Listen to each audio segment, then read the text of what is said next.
For today's vlog nga mga par, pumunta ako kay engineer nagbayad ako ng tax declaration, good for 1 year kasi darating na yung titulo na pinapagawa natin. Sabi ko nga kung meron kayo mga tax declaration na hawak, lalo sa mga pinamana sa inyo, so maganda rin patitulo nyo. Unang-una, kailangan kumuha lang kayo muna ng geodetic engineer na magsusukat ng lupa nyo. Dapat bayad yung amilyar ng tax nyo para mabilis yung proseso. Pangalawa, pupunta kayo ng DENR. Yung DENR, sila yung nagbibigay ng titulo sa mga pwedeng residential, pwedeng agricultural. Kung maliit lang naman, residential yan. So, kung malaki, agricultural yan. Hanapin nyo lang ang pinakamalapit na DENR sa inyo at magtanong kayo.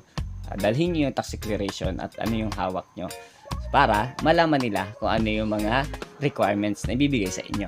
Yun lang.